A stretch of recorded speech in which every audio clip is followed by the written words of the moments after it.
On Songs of Praise this week, we're celebrating harvest as we give thanks for all that God has provided throughout the year. And I've come here to Kenya to find out how the humble Irish potato is transforming lives. Also on today's programme, we'll be meeting the men who risk their lives bringing food to our tables. We take to the streets with the group who make sure that none of the harvest goes to waste. There's music from Stuart Townend, and our choirs will be singing some great harvest hymns. Welcome to Songs of Praise and welcome to Kenya. Straddling the equator, Kenya is home to almost 50 million people. Although it has the strongest economy in Central Africa, Kenya is still a developing country and 4 out of every 10 people live in absolute poverty. Agriculture dominates Kenyan life. Despite only 1/5 of the land being suitable for growing, 80% of the workforce are involved in farming or food processing. Because of its warm climate, crops can be grown throughout the year. Across the country, there are millions of small farms where families grow food mainly to feed themselves. The people of Kenya have many reasons to give thanks for a good harvest. We'll have lots more from Kenya throughout the programme, but we'll start with the first of our great harvest Thanksgiving hymns. Our choirs have gathered in St Patrick's Church in Jordanstown, and they're singing that harvest favourite, We Plough the Fields and Scatter.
Like most African countries, Kenya struggles to produce enough food to feed its growing population.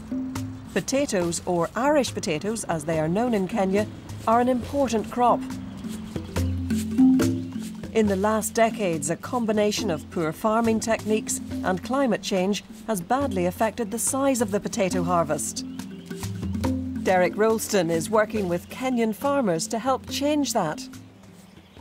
So Derek, what brought you, an Irish potato farmer, here to Kenya? Well, I'd have to say, Claire, that was a very strong sense of call or conviction from God to, I suppose, come and help others who were a lot less well off than ourselves. I had a feeling that the skills and abilities that I had learned through farming at home could be of use to small-scale farmers here in Kenya. Just how important are potatoes to the lives of Kenyan people? The potato is such a wonderful food source. It's very rich in vitamins and minerals.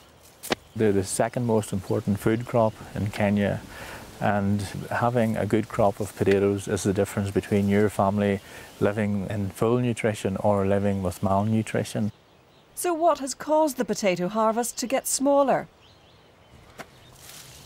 Potato farmers in Kenya couldn't get access to quality certified seed, and so they were planting the same crop that they harvested over and over again.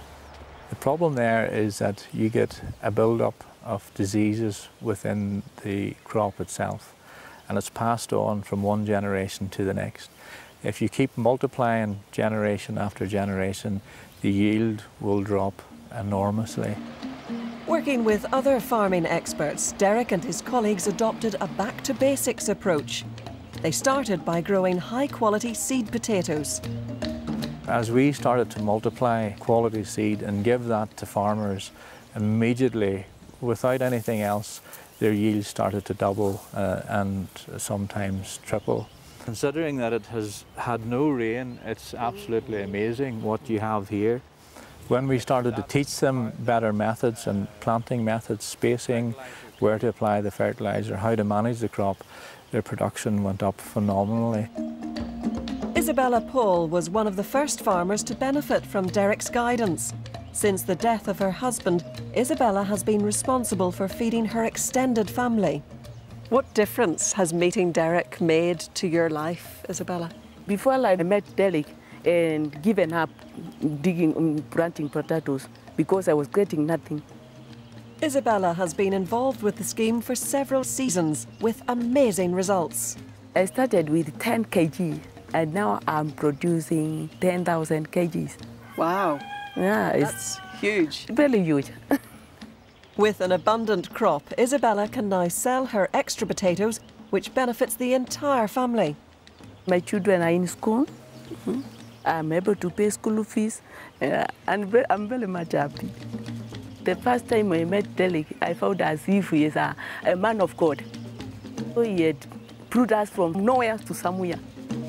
Isabella's story is so good to hear because it shows that all the work that we have put in is making an impact.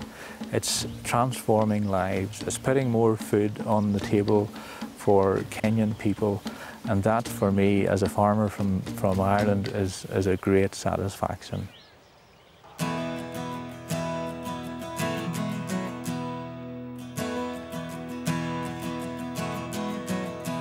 Lord, we stand in the shallows of all you have given, grateful for mercy, yet hungry for more, for the power of grace to go out from this place to the ends of the earth. We have praised you with passion and worshipped in wonder, thrilled by your spirit and fed by your word.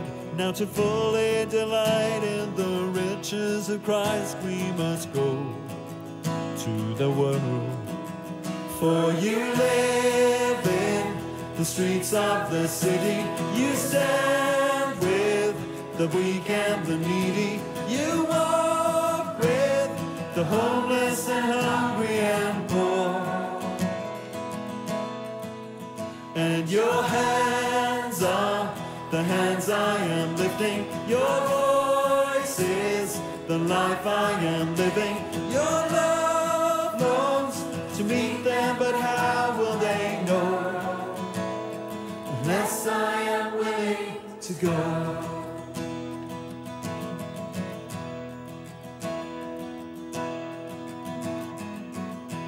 Lord, where are you hungry And where are you thirsty? Naked in prison with no one to care. To give of our best to the poor and oppressed is to give back to you. So cause us to see with the eyes of the Savior. Give us a heart that will love as you love. Courageous compassion in words and in action brings hope to the world. For you live in the streets of the city. You stand with the weak and the needy. You walk with the homeless and hungry and poor.